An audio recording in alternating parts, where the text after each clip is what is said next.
Hello and welcome back to JW's Dugout. John here. I hope you guys are having a great weekend. Another rare weekend video for me. And today's topic is one that's fueled sports radio, message boards, comment sections, barstool debates for nearly 2 decades. And it's one that I've wanted to get into for a long time. And I thought, what better time than the start of the off season? We're getting ready for the Era committee to announce who's potentially going to get in on December 7th. And then we've got Hall of Fame voting leading into the start of the new year. So let's dig into a few things related to steroid users and controversial stars in the Baseball Hall of Fame. And yes, we are going to go there, and we're going to go there through cards. And so ever since the early 2000s, whether it was the Mitchell Report, the whispers, the congressional hearings where everyone suddenly, didn't recall, I don't remember, the questions have always lingered. Should they be in? Shouldn't they be in? And to me, it's a question of integrity. It's a question of legacy. And it's one that's managed to really divide the baseball world into 2 camps. So, you're either in the corner of let's keep Cooperstown sacred, or you're on the other side and you're like, it's a museum. It's not a church. They should be able to get in. At the end of the day, for me at least, the Hall of Fame is simply a museum. It tells the story of baseball, the good, the bad, and yes, the steroid-filled. And, when I was younger, and I'm talking late high school, early college years, I was firmly against letting any PED user into Cooperstown. When Balco and Victor Conti, who actually just recently passed away, became household names, I was just ending high school. I read Game of Shadows the day that it came out. I think I finished it in 2 or 3 days. I read Jose Canseco's Juiced book and the follow-up book. A lot of it, of course, was gossip, but a lot of it actually became factual after, certain items came out. And I was adamantly opposed to having anyone in the hall who disrespected the integrity of the game. And maybe it was because I grew up idolizing Hank Aaron and, I didn't want to see his home run crown taken by a guy who had, better chemistry than a high school science fair project.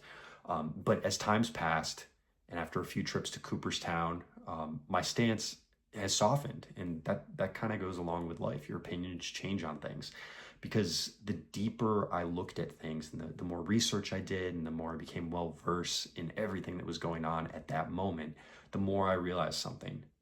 There are already plenty of questionable characters enshrined in the hallowed halls of Cooperstown.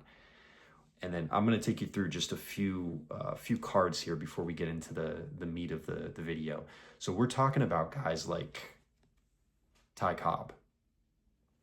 We're talking about guys like Rogers Hornsby, who might have been baseball's original "did not invite me to dinner" guy. We're talking about Grover Cleveland Alexander, an all-time pitcher who fought alcoholism essentially his entire life. Guys like Hack Wilson, who hit 56 home runs one year, but seemingly couldn't hit the brakes on his beer tab, on his bar tab. And then even somebody like Mickey Mantle, you're seeing a glare here, I've showed this off before, who had issues with alcoholism his entire life. And of course, everything off the field, the womanizing, everything that went along with that. You got a guy like Cap Anson, who actively helped segregate baseball. Another guy like Gaylord Perry, Hall of Fame pitcher, who literally wrote a book called Me and the Spitter, was infamous for utilizing his spitball. And he used it, after dropping things here, he utilized it to get into the Hall of Fame. You've got a guy like Orlando Cepeda. Many people don't remember what happened to him in the 70s. He served time for smuggling drugs from another country. Then you've got somebody like Kirby Puckett, who was beloved by so many people, but his post-career reputation before he passed away really took a dark turn when there was accusations of domestic violence. Then you've got guys from a more conventional standpoint who were linked to steroids. Never necessarily proven to be guilty of using them, but you've got guys like Ivan Rodriguez and Jeff Bagwell, if you guys can see that without the glare. Like Piazza. Never necessarily proven to have taken performance-enhancing drugs, but were always wrapped up in conversations. And then you've got your more conventional wrongdoers in a guy like Roberto Alomar, who was banned from Major League Baseball in 2021 after sexual misconduct allegations. He's in the Hall of Fame. He has not made an appearance since.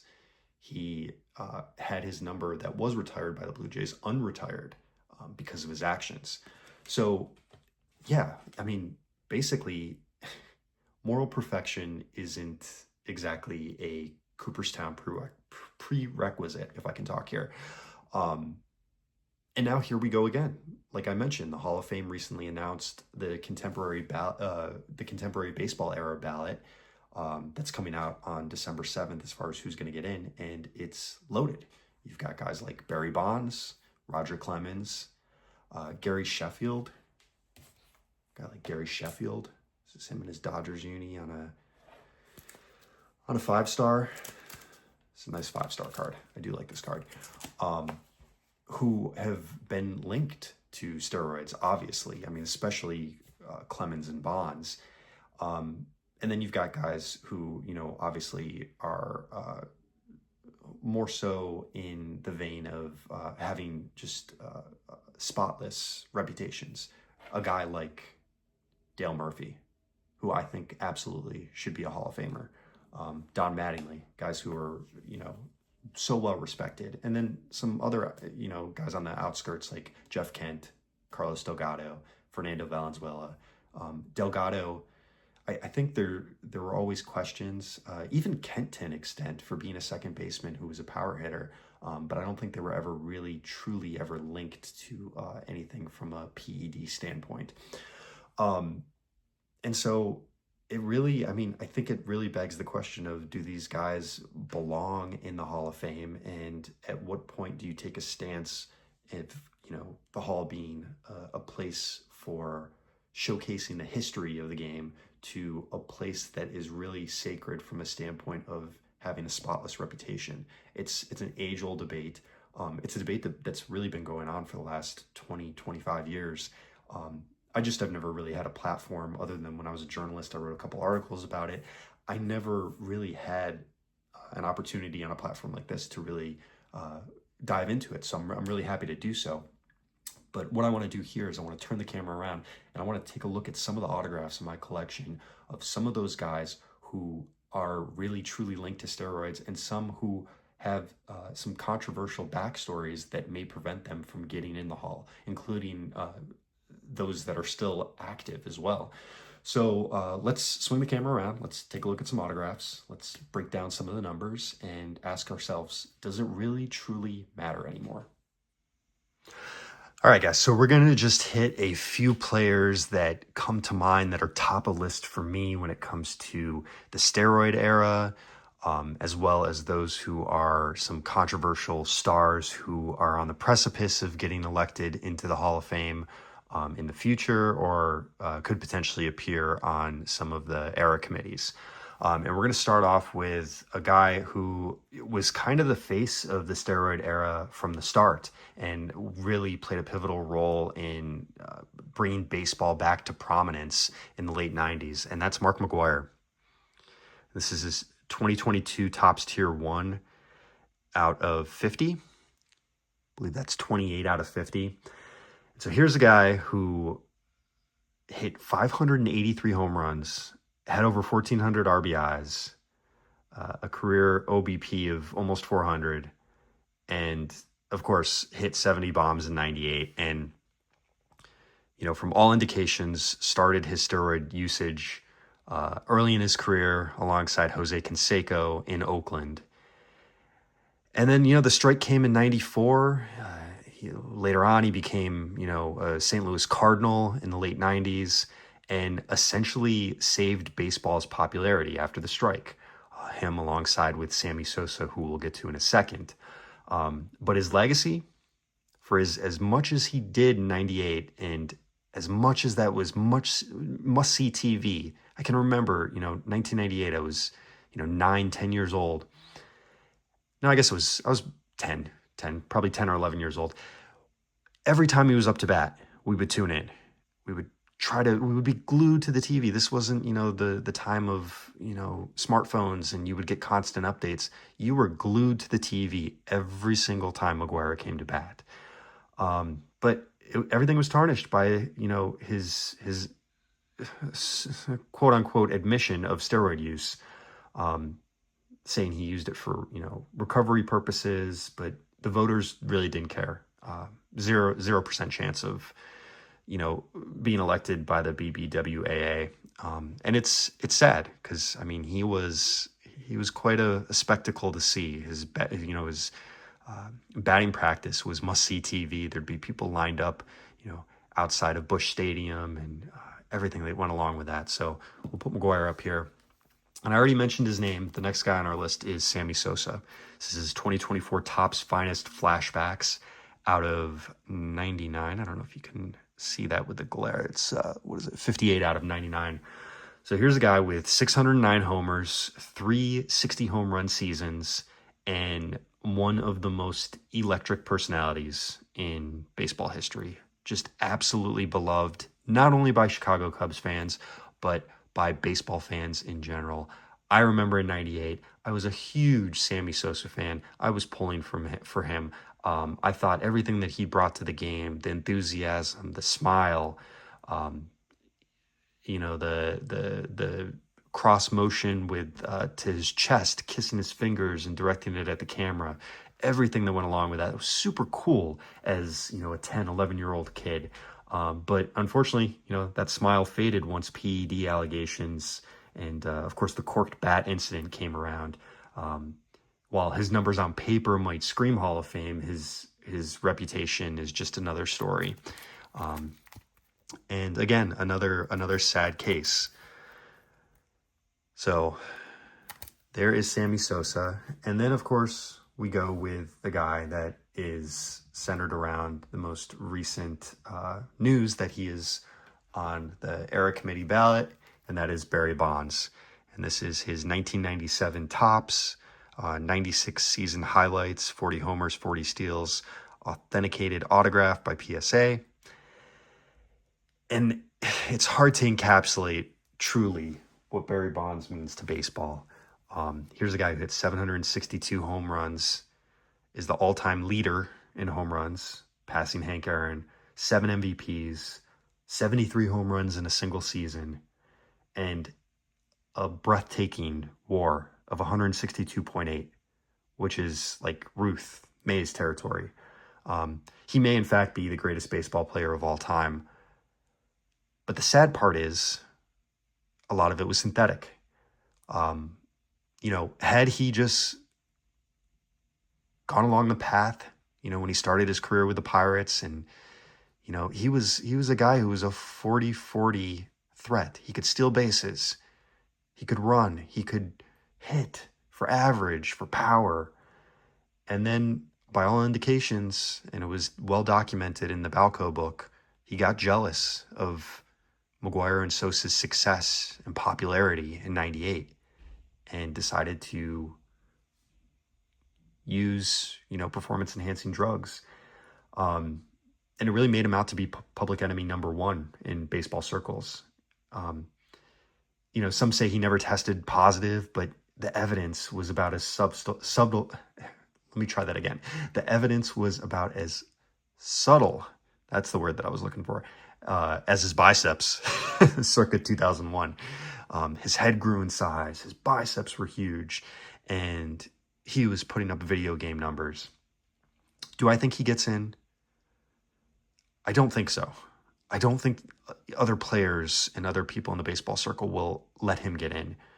Do I think he should be in? Yes. Because again, my stance now is that the Hall of Fame is a museum, and Barry Bonds is a crucial part of Major League Baseball history that I think for young fans who don't remember his prolific seasons in, the early 2000s, they need to know about him. for good or for bad. So that's my stance on Barry Bonds. I'll put him right up here. Next guy on the list is Roger Clemens, who's also part of that era committee ballot. This is his 2003 Topps tribute. Here's a guy with 354 wins, over 4,600 strikeouts, an amazing 7 Cy Young Awards. He was just about as dominant as any pitcher in the modern era. But like Barry Bonds, the steroid cloud followed him absolutely everywhere. Between the court cases and the congressional hearings, he's really the prototype of player who has been left in Hall of Fame limbo. And he's another guy I don't see him getting in. I don't believe he's going to get in. But again, in the same vein as Bonds, this is a guy who won 7 Cy Young Awards. He should be represented in the Hall. He should be known to the younger generation of being a dominant pitcher. So we will see where things land on that end. A couple other guys who are in the steroid circle. About Rafael Palmeiro. This is his 1998 Donruss Signature Series, Millennium Marks. And Palmeiro is another guy. Hit for average, hit for power, 569 homers, over 3,000 hits. One of only a handful of players in both clubs.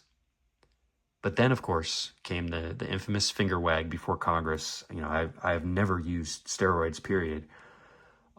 Followed months later by a positive test, and his comments obviously just didn't age well. And he kind of disappeared into obscurity, really never to be heard from again. So again, I don't think he's a guy that I don't think will ever see the light of the Hall of Fame. Another guy who failed not once but twice is Manny Ramirez. What a hitter. This is his 1997 Donruss Signature Series Millennium Marks. As you can see, I do like this set. 555 homers, 312 average, 12 All-Star appearances, and for my money, probably the most natural right-handed swing of the 2000s. But like I said, he failed 2 PED tests. And it really, it left a huge imprint on his public perception of Red Sox fans. But I remember him coming up on the Indians. What a hitter. And in Boston, so many prolific moments and just absolutely tainted. So there's that. Another guy who is probably a rung above both Palmeiro and Ramirez, and that's Alex Rodriguez. Now, A-Rod, this is his 2000 Upper Deck Legendary Signatures. Love this set. Love the look and feel of this set. A-Rod had 696 homers, over 3,100 hits, 14 All-Star selections, 3 MVPs. And he's another guy, if pure numbers were the test, he's a lock for the Hall of Fame. There's absolutely no question, no doubt. But he's got two steroid scandals, including the biogenesis mess, and it kept him out. And it turned him into a walking PR recovery project. He ended up being on Sunday Night Baseball on ESPN. Now he's doing everything with Fox. I personally never cared for the guy.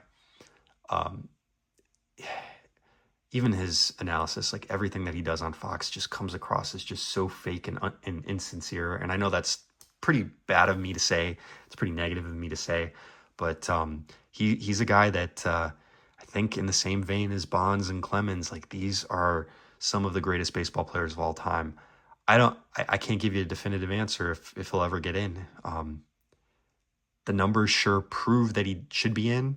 And he's another guy that I think belongs there strictly from the standpoint of teaching future generations about how great of a player he was, and also teaching generations about what downfall looks like when you make bad decisions. So there is A-Rod. We touched on Gary Sheffield. This is his 2024 Topps 5-star. Here's a guy with 509 home runs, so he passed the 500 plateau, 292 career average, and man, who could forget the swing? Swing that looked like he was trying to chop down a tree. Reports came out that he admitted to unknowingly using cream from Balco, but insists he wasn't cheating. He wasn't doing it to get an upper hand. But still, his association has really hurt his case. I don't know. There's still a lot of people in his corner. I don't know. I'm not sure if he's going to get in, but it's interesting to see his name on the Era Committee ballot. So there's that. All right. So let's for a second switch, step away from the steroid users, and we're going to go with this short section that's going to end the video is the waiting for their call crew, if you will. And these are 1, 2, 3, 4, 5. I've got 5 guys here that I think are well deserving of the Hall, that I just don't know if they are going to get in. And that is Curt Schilling. This is his 1996 Leaf Signature Series. Schilling had 216 wins, over 3,100 strikeouts, and was just a postseason legend. I mean, you look at his record, and I've got it here in my notes. Let's see. He was 11-2 with a 2.23 ERA in the postseason. You remember the bloody sock, the 2 rings, the iconic moments. But for him, it has nothing to do with performance-enhancing drugs. It has nothing to do with domestic violence or anything horrible like that. It's his off-the-field comments and his politics that really have torpedoed his Hall of Fame chances.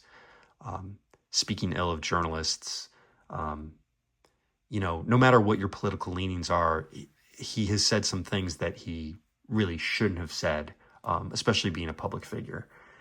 And baseball writers basically ghosted him, given his Twitter actions, when he would go on his rants on Twitter. So he's another guy. He wrote a letter to the Hall basically saying, I don't even want to be in. So I don't know where he stands, but I'd like to see him in. He's another guy who's kind of in the same vein as, maybe like a Cap Anson, maybe like a Rogers Hornsby, not from a playing standpoint, but from a guy you might not agree with everything that they say or everything that they do, but they are, like it or not, a part of baseball history.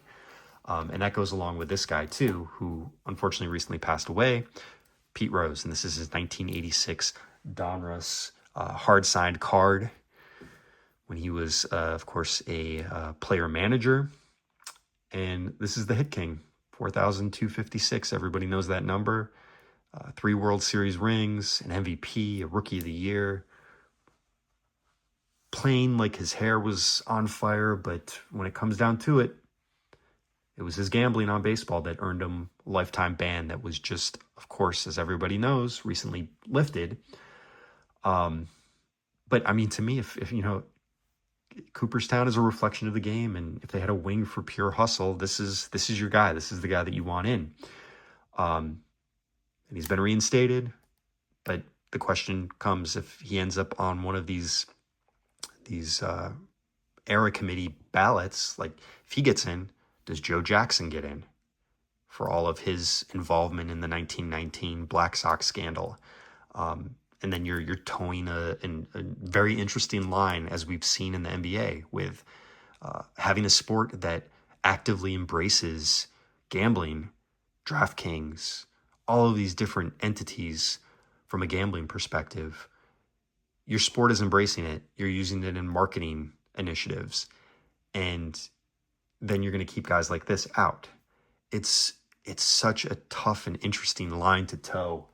I'm really interested to see what this is all going to look like, not just from a baseball standpoint, but from a football, from a basketball, even some of the lesser sports, hockey, what all of this is going to look like. Olympics, what is it going to look like? If you're making money as a league off of gambling, and then you're telling your players that, hey, you can't bet on sports. Now, granted, Pete Rose, did he bet on his own team?